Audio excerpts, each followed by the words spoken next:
Alright, my name is Trooper Dardar. I'm going to get started. I'm from Troops down in Houma area, and we have the rollover simulator. And I'm going to show you a demonstration. I'm going to show you exactly how I do it when I go to schools. And we're real heavily involved in the schools to show children exactly how to properly wear the seatbelt. Not only just wear it, but how to properly wear it. And how to tell their parents and adults exactly how to wear it as well.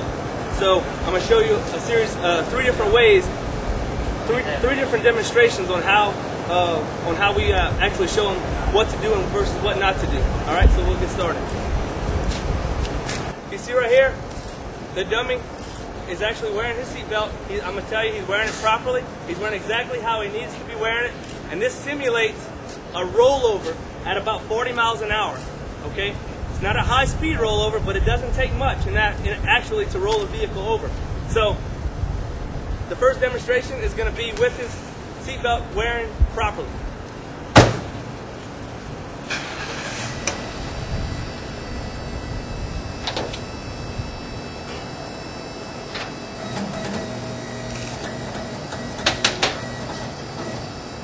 Okay. Vehicle runs off the road, goes into a side skid, and something causes the vehicle to trip over, and he's wearing a seatbelt properly. As you can see, vehicle rolls over,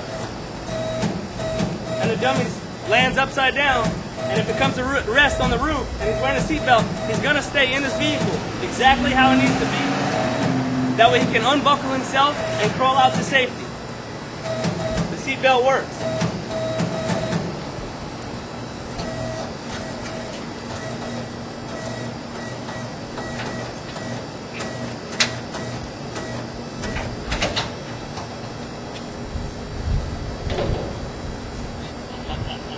Alright, my next demonstration is going to be what happens. A lot of times our troopers and law enforcement partners across the state stop people for not wearing their seatbelt, but in actuality, they may be wearing their seatbelt. And some of the excuses we get is that, oh, well, I had it under my arm, or I had it behind my back.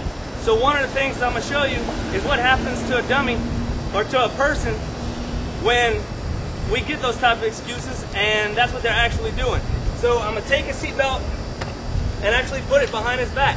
That's when we get crashes that are involved with partial ejections and people partially getting thrown out of the vehicle. So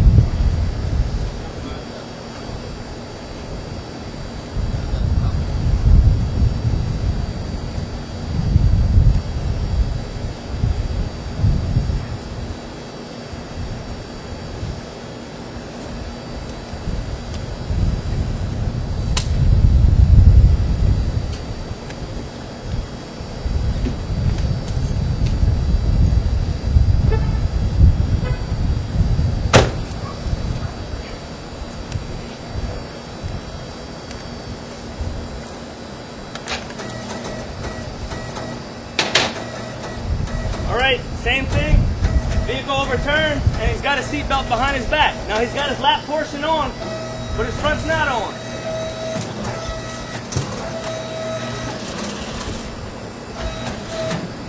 So the vehicle rolls over and comes to rest upside down.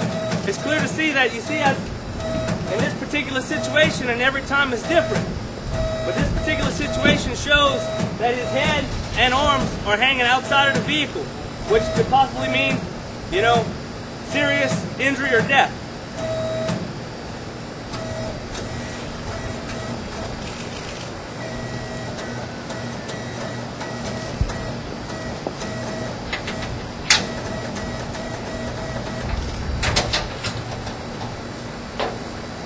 Seatbelts are designed for a reason, to save lives if worn properly. And this right here, in every vehicle, we have a 3-point harness, which comes off the shoulder on each side of your hip, which, worn properly, keeps you inside the vehicle in the right position when your vehicle comes to rest.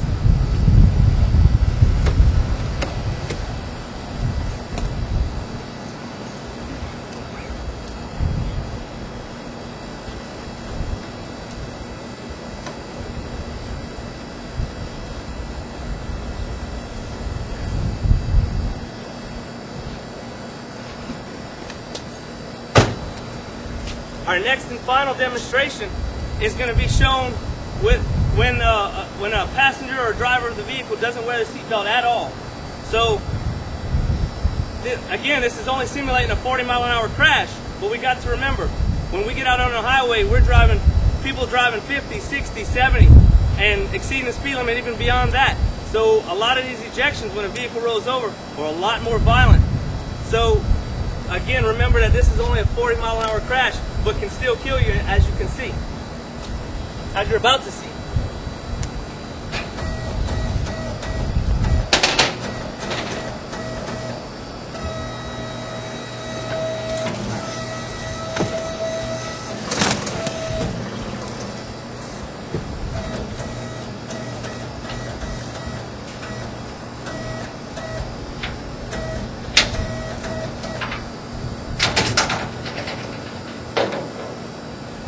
The reason we bring these simulations into the schools is because visualization is everything. We can get into the schools and we can talk to these children and adults and teachers, and we can tell them to put their seatbelts on till we're blue in the face. But visualization, showing these kids what can actually happen when they're not wearing their seatbelt properly, it literally makes them go home and tell their parents. And I tell them, I said, I want you to be the child, I want you to be the student, to go home and tell your parents, tell your teachers, tell your parents when you're in the home and when you're driving somewhere, whoever you're riding with, to make sure you put your seatbelt on. I want you to be that little dinging noise inside of a car that just does not quit until, that parent puts the seatbelt on. All of our new model cars and things like that today all have those kind of noises in the car to make you put the seatbelt on. Well, I challenge each one of the children to change their parents' driver behavior, to change their behavior by being that person to make sure that they get from point A to point B safely. If we teach those children to wear a seatbelt all the time the right way, then they're going to be the ones that's teaching their children years down the road. So that's the method of thinking. So